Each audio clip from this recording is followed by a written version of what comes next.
right. You running? You can take the other way. Should be. There you go. Awesome. All right. So what I'm gonna do is throw a cylinder, and from that cylinder, I think someone wants to do cups, tumblers, and I'm gonna show you how you take a simple cylinder and turn it into a cup, and I'll show you the shape and the form that I usually do. So I have about like a pound of clay here. I'm gonna actually put it on and get started for centering. Now I usually pat in center to kind of make sure it's on there, and then we'll go from there. Give me a little speed here. Centering. Now I am right-handed, so my left hand is on the outside, controlling on the outside, or my right hand is on the top. Left on the outside, right on the top. The more pressure you put on the outside hand, it causes the clay to go up.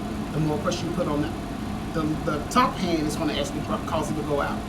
So you're working with centrifugal force because of the wheel is spinning and gravity is pushing down. And you're right-handed? I am right-handed. There are a few things I do a lot left-handed. He's weird like that. Yeah. I am too. But that's centered up very nicely. Yes, so you're going to center.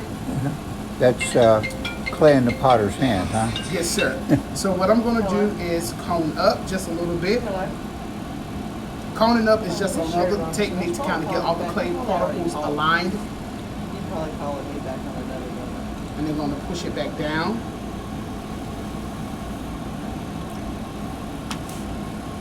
Bring it back up just a little bit here. And then pushing it back down.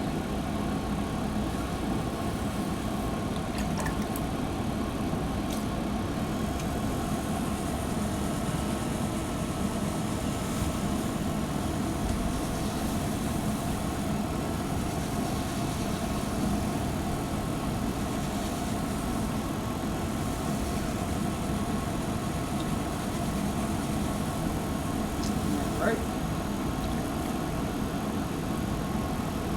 Now I have it in a place where I feel comfortable that it's centered. I'm going to go in for my first opening. Give me just a little water here. I usually take like my middle finger or my pointer finger, just to place directly on the center. And my thumb is also here, so I'm going to be actually going down just like so. All right. Key thing is to make sure you don't go all the way to the bottom. You want to make sure you leave enough clay at the bottom, so maybe like 1/4 inch down. You can also measure using your needle tool. I'm going to show you guys how to do that in just a few minutes. And now that I have it down to the point where I want it, I'm going to bring it out. So I'm bringing it out towards me. I have a little air pocket here, but I'm going to throw against that. Like so. I'm going to press the bottom.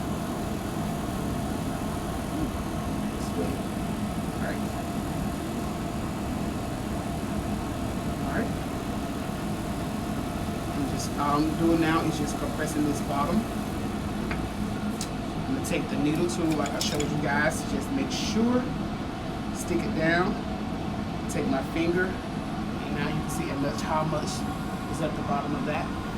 You see that? About 1/4 inch. Now if you have wooden tools like this with the right angle on it, you're going to take this wooden tool and you're going to compress right against the wall, like so.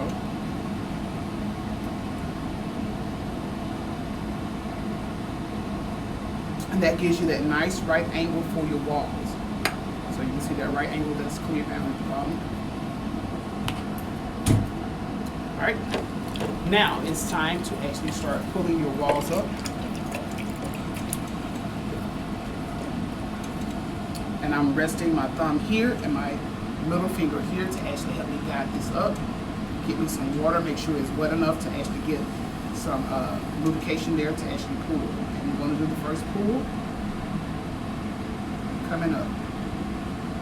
And this is how my hand is. Guide it up with the sponge just a little bit to kind of get it pulling up, and all I'm doing is going straight up. All right. Next pull, trying to get as much clay from the bottom. Pulling straight up. All right.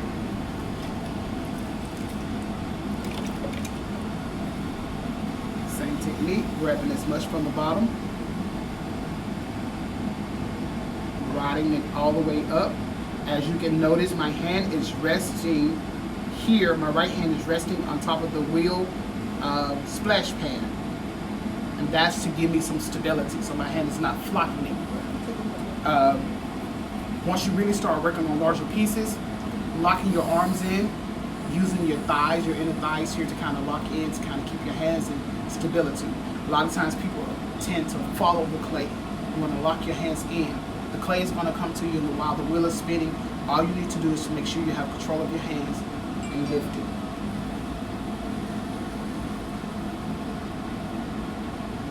All right.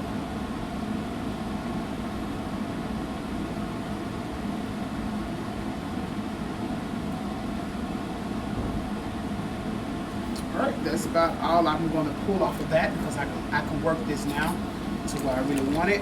I have another pull off that, but I'm going to leave that down there. All I'm going to do now is take the flat side of this rib just to straighten up my cylinder here.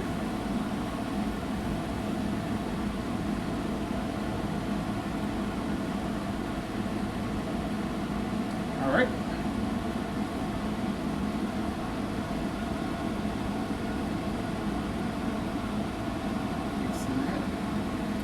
That's how I throw my cylinders, basically starting off with the cups.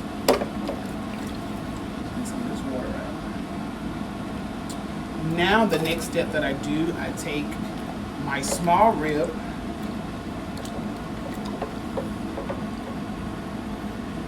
it's my favorite rib to use, and I take this rib and I'm just actually using it, pushing the walls on the outside. And my inside hand is just keeping it guided and keeping stability.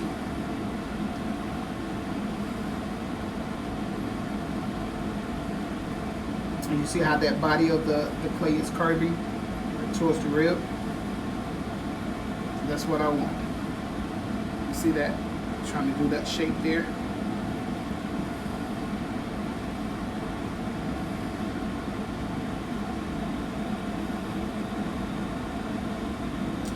Then all I'm going to do now is take the back end of this rib, this side here, create an indentation.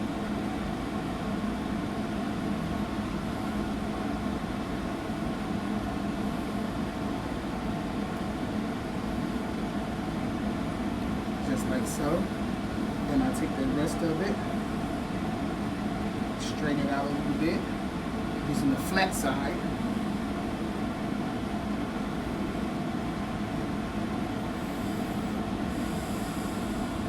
Just to kind of bring that back in a little bit.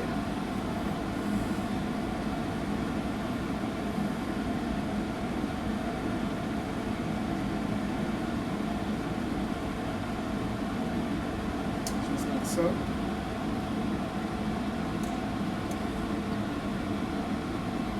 Taking that back end of this rib again just to reinsure this indentation.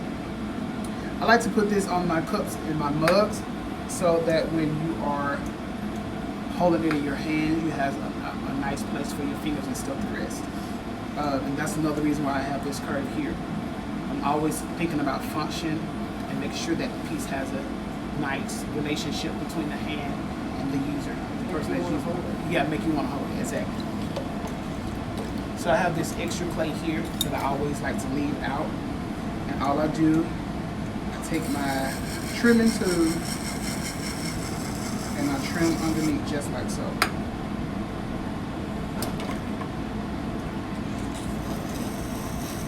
I'm taking my needle tool. This is the way I trim the extra off. When I trim the extra off, I like to cut and then cut underneath with the needle tool and just trim under, cut it like that, and that way it peels off easily.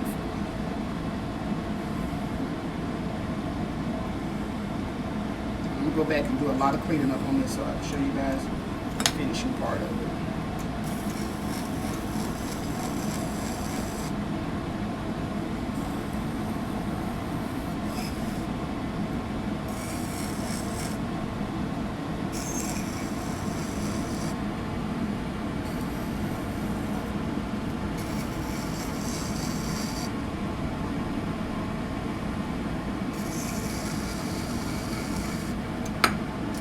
like to do that to kind of give it a little lift, so it has like a nice shadow, like once it's sitting on the table or wherever you're using it. Take my rib again here, smooth this out.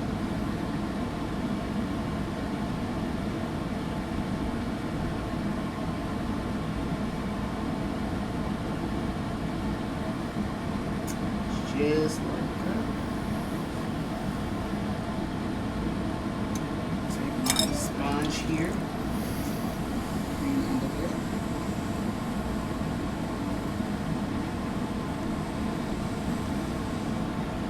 Alright. Get my little chamois. Get it wet. I have a few of these things that I use. I use a tag. You can use, I think I have some plastic, but anything that's gonna really clean the lip and make the lip nice and smooth. You can have a chamois will work too, but if you don't have that, a piece of plastic will actually work too. I have it here, but I'll just show you with the chamois right quick. All I'm gonna do is take it, curve it around the lip, smooth that lip out, and there you go.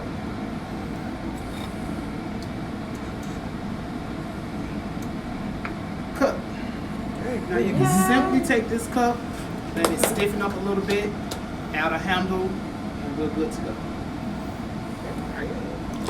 Thank you. Good job, Stephen. Thank you, Mr. Cherry. Did you tell how Cherry talked you into doing ceramics? Yes, Mr. Cherry got me into doing ceramics. That's why he was talking about me throwing. He taught me how to throw. But throwing for me then was hard. It was a challenge. But you could make some roses. I could make some roses. I can hand mill and make some roses. That's how I started off. And so it was a challenge doing throwing then. I didn't actually get into throwing until I got to the W in Columbus. But thank you, Mr. Cherry. I talk about Mr. Cherry all the time. Oh, no, man. Whatever. See you later. Miss Spinks. I was the best design teacher. She was my design teacher. Now, Miss Spinks used to actually, like, when we was on throwing, she used to try to help me out, too. And, like, I was actually sit at the wheel and start throwing, and then, you know, I get something, they were like, okay, just leave it alone. And I just keep going there, just like, see, I told you to stop. So, learning from Miss Spinks and Mr. Cherry has been my start for me in ceramics. And then I left from here and went to the W, and I got started under Professor Al Holan and then under Professor Ian Childers. So like having those guys to actually, those four teachers really blossomed me into being the student or the creator that I am now. I still feel like I'm a student because I'm constantly learning. But this is what I'm doing now. This is constantly what I'm doing part-time as a business. So Where are you doing it? I have a studio in Crawford, Mississippi, right next to my mom's house. So, Crawford, Mississippi. yes, ma'am. Crawford is like maybe 38 minutes away from here, so it's right straight up the road. Yeah, straight up 45 across the road. Oh, okay. Yes, ma'am. Is I did make roses. I think it's one little small pot here that's with a little flower on the top. It's one of the I pieces. see it. Yes, that's one of the pieces I made. I used to have like trays and stuff with roses and stuff on it. Yeah. You want to let them Hand sit. building. So this is, like I said, it's a cup. I'm probably going to actually take this and let it sit outside for a little bit because I want to actually show you guys how to attach your handle. So that way, if you decide to throw mugs or cups and stuff, you actually know how to do a handle. Is it possible to set this outside for a little bit? Yeah. And then that way it kind of stiffen up That'd and be then we'll great. attach your handle. That's so pretty. Thank you. Real pretty. I like it. Nothing like what I You were doing that back then. I stole a bunch of them.